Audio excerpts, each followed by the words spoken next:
कैसे हो आप सभी लोग।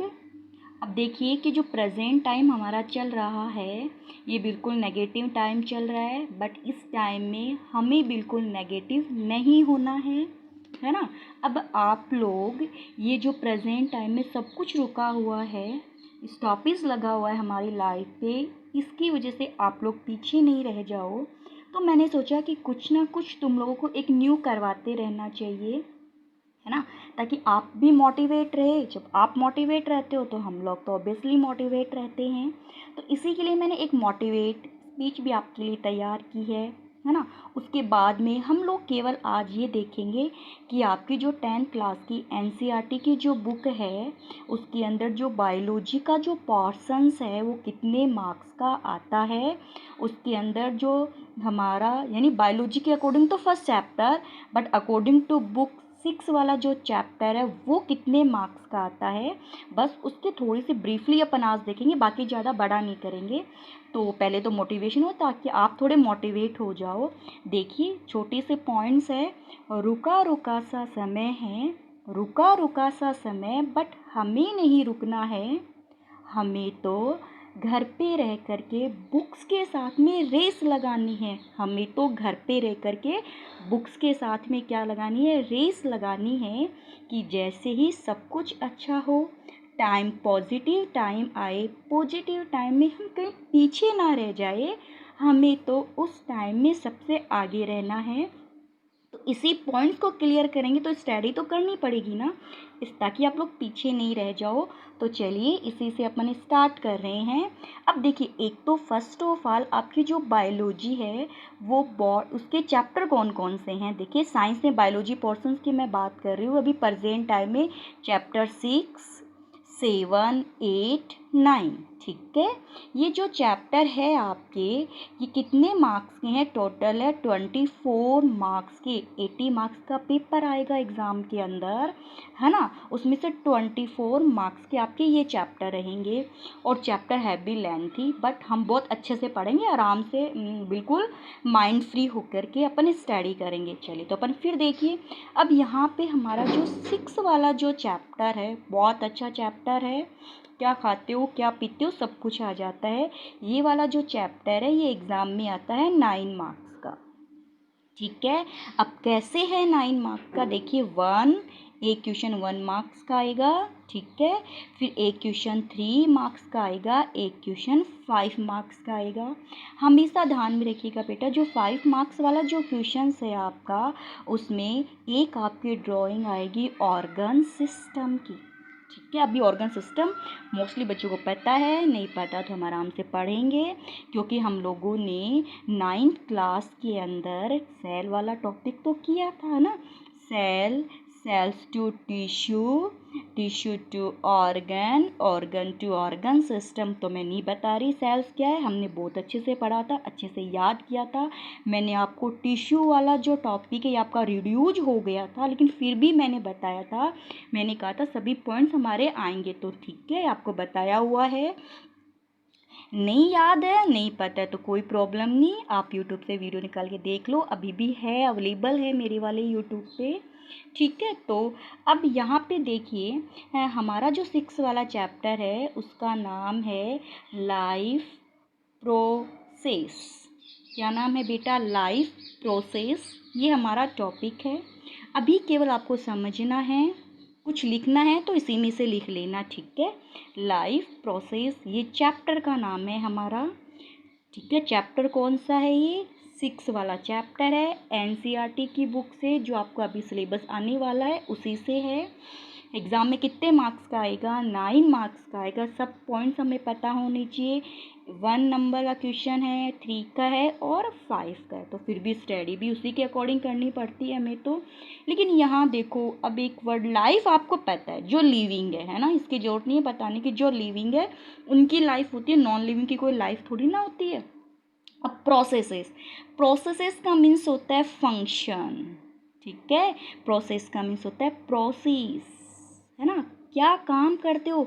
यानी लाइफ हमारी कंटिन्यू बनी रहे तो हमारी जो बॉडी है उस बॉडी में कौन कौन से फंक्शंस होते हैं, विच functions in the body, for the life maintaining, तो वो सभी इंक्लूड किस में करोगे, लाइफ प्रोसेस में करोगे। लाइफ लिविंग, जो लिविंग है लाइफ होती है, प्रोसेस यानी काम, वो सभी काम जो हमें लाइफ के लिए ज़रूरी होते हैं ताकि उससे कोई भी ऑर्गेनिज्म है, कोई भी लिविंग है, उसकी जो बॉडी है वो मेंटेन रहे, तो उन सभी को अपन क्या बोलेंगे, लाइफ प्रोसेसेस बोला जाता है। तो देखिए इससे छोटी सी एक अब देखो आपके बात बिल्कुल माइंड में होनी चाहिए, रट्टा नहीं मारना बिल्कुल भी, डेफिनेशन वगैरह होती है कि लाइफ प्रोसेस का मतलब क्या होता है, इसका मीन्स ये हो कि हमारे जो बेसिक फंक्शंस है, अपन जो भी हमारी बॉडी जो भी बेसिक फंक्शंस करती है जिससे हमारी बॉडी की स्ट्रक्चर का फॉर्मेशंस हो रहा है, हम अपने डेली रूटीन के फंक्शन परफॉर्म कर पा रहे हैं, उसी को अपन क्या बोलते हैं, लाइफ प्रोसेस बोलते हैं। अब आप जैसे मॉर्निंग में सुबह उठते हो, है ना, फ्रेश होकर के आते हो, फिर नाश्ता पानी लेते हो, उससे हमें एनर्जी मिलती है, हम रेस्पिरेशन करते हैं ना, तो ह्यूमन अपने पूरी लाइफ को मेंटेन करने के लिए जो जो काम कर रहा है अपन उसको लाइफ प्रोसेस के अंदर लेते हैं। जैसे एक छोटी सी डेफिनेशन है, the basic function perform by organism to their maintain their organised structure, यानी जो ऑर्गेनिज्म है, ऑर्गेनिज्म तो लिविंग हो गया, जो लिविंग है आप उसे ऑर्गेनिज्म बोल सकते हो, इसमें सभी आ जाएंगे, एक माइक्रो ऑर्गेनिज्म से लेकर के से बड़ा, अगर आप टेरेस्ट्रियल की बात करो तो एलिफेंट, अगर वाटर के अंदर अगर आप बात करो तो ब्लू व्हेल, बात आगे समझ में, ऐसे प्लांट एनिमल इंसेक्ट सब आ जाते हैं ऑर्गेनिज्म में। जो लिविंग है, जो आपके सामने लिविंग है वो ऑर्गेनिज्म है, बस ज़्यादा हमें नहीं देखना, जो लिविंग है वो ऑर्गेनिज्म है। अब जो ऑर्गेनिज्म है बेसिक फंक्शन परफॉर्म करते हैं, ऑर्गेनिज्म क्या करते हैं, बेसिक जो फंक्शंस है उनको क्या करते हैं, परफॉर्म करते हैं। अब बेसिक फंक्शंस को परफॉर्म किया किसके लिए, to maintain their organised structure, भाई to maintain their organised structure, उसके स्ट्रक्चर अच्छी बनी रही, अच्छा हम अच्छा खाना खाते हैं क्यों रे, ठीक है, अच्छे कपड़े पहनते हैं, है ना, हमारी बॉडी हेल्थी रहती है, प्रेजेंट टाइम में बोलते रहे स्ट्रॉन्ग रहो रे, इम्यूनिटी स्ट्रॉन्ग रखो, क्यों कर रहे हैं ये सब, ऑर्गेनाइज स्ट्रक्चर के लिए।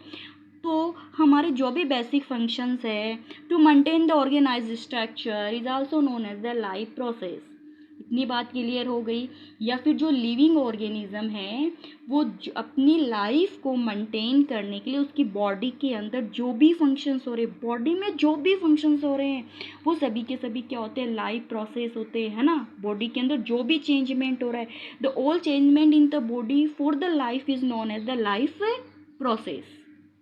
इतनी बात क्लियर हो गई, डेफिनेशन मेरी समझ में आ गई, बड़ी इजी सी डेफिनेशन थे। All basic function perform by the organism to maintain body structure, to maintain body structure is also known as the life processes. इतनी बात क्लियर हो गई सभी की। अब उसके बाद में मैंने ये कहा कि ये लाइफ प्रोसेस किस में होती है भाई, जो लिविंग है उसमें होती है ना। अब आपको डायरेक्टली पता है कि लिविंग क्या है, नॉन लिविंग क्या है ना। तो अपन लिविंग की बात करें, नॉन लिविंग को पता है, जैसे ये कॉपी है ये क्या है ना, ये पेन है ये क्या है, ये नॉन लिविंग है ना। अपने आप थोड़ा फंक्शन परफॉर्म कर पाए, कुछ नहीं कर पाते अपने आप, इसीलिए नॉन लिविंग होते हैं। बट हमें तो किसकी बात नहीं, हमें नॉन लिविंग से क्या लेना देना, हमें तो लिविंग से लेना देना है भाई। तो लिविंग के करैक्टर्स क्या क्या है आप सबको पता है, मुझे पता है, बट कुछ बातें जो नहीं पता मैं उन्हीं को एक्सप्लेन कर दूंगी, बाकी लिख करके छोड़ दूंगी ये लिविंग के होते हैं।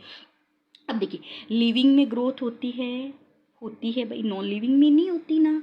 आपको पता है ग्रोथ क्या होती है, ग्रोथ का मतलब अपनी हाइट ज़्यादा हो जाती है, बॉडी वेट ज़्यादा हो जाता है, हम मेंटली डेवलप हो जाते हैं। एक छोटा बच्चा है, जैसे एक आप लोग हो एक मैं हूँ, हम में डिफरेंट है, तो वो सारे डिफरेंट आप किस में लोगे बेटा, ग्रोथ के अंदर इन्वॉल्व करोगे, है ना। फिर उसके बाद में देखिए ग्रोथ हो गई। अब यहाँ पर एक न्यू वर्ड आता है मेटाबॉलिज्म, एक नया वर्ड क्या है, मेटाबॉलिज्म। ये भी हमारी लिविंग का ही करैक्टर्स होता है। तो मैं लिविंग के करैक्टर्स के अंदर ये मेटाबॉलिज्म लास्ट में डिफाइन कर देती हूँ, पहले आपको बता देती हूँ ना। जैसे रेस्पिरेशन भी करते हैं जो लिविंग होते हैं, उसमें इमोशनल भी होते हैं, कोई फीलिंग भी आती है, ये सब होते हैं ना, ये लिविंग के करैक्टर्स होते हैं। जो लिविंग होते हैं वो अपनी ही अपने ही सिमिलर ऑफ स्प्रिंग को प्रोड्यूस करते हैं, जिसको आप क्या बोलते हो, रिप्रोडक्शन प्रोसेस बोलते हैं, ये सब पता है। अगर वो एक्सक्रीटरी प्रोडक्ट को बॉडी से रिमूव कर रहे हैं तो आप उसको एक्सक्रीजन्स बोलते हो। अगर आपको नहीं पता, डोंट वेरी, सब कुछ डिटेल से स्टडी करेंगे, है ना। तो ये सब पॉइंट्स है, जैसे ग्रोथ है, रिप्रोडक्शंस है, एक्सक्रीजन्स होता है, रेस्पिरेशंस होता है, सर्कुलेशंस होता है कि हमारी बॉडी के अंदर जो ब्लड होता है पूरी बॉडी में घूमता रहता है ताकि हमें ऑक्सीजन मिल सके। हमारी बॉडी के सभी जो पार्ट्स होते हैं, है ना, उन सबको क्या मिल सके, ऑक्सीजन मिल सके, उन सबको फूड मिल सके, उन सबको एनर्जी मिल सके, उन सबको, ठीक है। ये सभी प्रोसेस हम किस में इन्वॉल्व करेंगे, लाइफ प्रोसेस के अंदर। बट हमें एग्ज़ाम में कभी भी ऐसा नहीं पूछा जाता कि लाइफ प्रोसेस की सभी प्रोसेस को एक्सप्लेन कीजिए ना, ये तो पूरा चैप्टर हो गया ना, कभी पूरा चैप्टर एग्जाम में नहीं आता।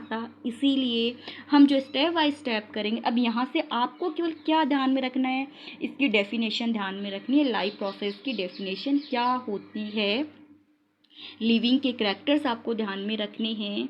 अब उसके अंदर लिविंग के अंदर बाकी सब आपको पता है तो टाइम वेस्ट नहीं करना। हम ये वर्ड एक नया आया है तुम लोगों के सामने, मेटाबॉलिज्म, ठीक है। तो मेटाबॉलिज्म का मतलब क्या, हमारी बॉडी में ग्रोथ होनी है, ग्रोथ होने के लिए हमें फूड चाहिए, हमें एनर्जी चाहिए, ये सभी प्रोसेस हमें चाहिए। फूड एनर्जी बनी है, डाइजेशन हुआ है, वेस्ट मटेरियल होता है उसको हमें बॉडी से बाहर निकालना होता है, ठीक है। हमारी बॉडी में नई फोम बनती है, जैसे मान लो हमारी बॉडी कहीं से इंजर्ड हो जाती है तो वो घाव बन जाता है, वाउंड होता है, वाउंड फिल हो जाता है। ये सब प्रोसेस हमारी बॉडी में होती रहती है, आप सबको ये बात पता है। तो हम उसे बायोकेमिकल रिएक्शन बोल देते हैं, बायोकेमिकल रिएक्शंस बोल देते हैं, ठीक है। तो all biochemical reaction in the animal body is known as the metabolism, ठीक है। ऑल बायोकेमिकल रिएक्शन, जैसे अभी मैं बोल रही थी ना, फूड का डाइजेशन हो रहा है, ठीक है, रेस्पिरेशन हो रहा है, एनर्जी बन रही है, वेस्ट प्रोडक्ट को बाहर निकाल रहे हैं, नई फोम बनती है ना। ये सभी चीज़ें अपन किस में लेते हैं, मेटाबॉलिज्म में। तो पूरा इतना ना लिख करके अपन सीधा लिख देते हैं, all biochemical reaction in the human body is also known as the metabolism is also. अब मैं इसी को समझाने के लिए एक इसमें मैं बोल देती हूँ कैटाबॉलिज्म, एक मैं इसमें बोल देती हूँ एनाबॉलिज्म, दो वर्ड ले लेती हूँ। कैटाबॉलिज्म, देखो कैटाबॉलिज्म का आप सीधे सीधे ध्यान रखना, break down of complex particles, कुछ टूट रहा है, break down of complex particle. Anabolism का मीन्स होता है सिंथेसिस, सिंथेसिस आप हमेशा लोगे फॉर्मेशंस, नई चीज़ का बनना, न्यू फॉर्म बनना, वो हमारा क्या हो जाता है, एनाबॉलिज्म। देखो कैटाबॉलिज्म जो कॉम्प्लेक्स पार्टिकल होते हैं उनका ब्रेक डाउन हो जाता है, जैसे एग्जाम्पल की फॉर्म में आपने फूड लिया, है ना, तो आपने जो फूड लिया वो क्या था, वो कॉम्प्लेक्स है, लाइक द कार्बोहाइड्रेट, प्रोटीन, ये सब आपके फूड हो गए, है ना। हमने स्टडी किए थे ना कार्बोहाइड्रेट, प्रोटीन, फैट, इन सब की कि हमें एनर्जी चाहिए, इसीलिए पढ़े थे, मिनरल्स पढ़े थे, विटामिन पढ़े थे हम लोगों ने, मैंने कहा था 10th में ज़रूरी है।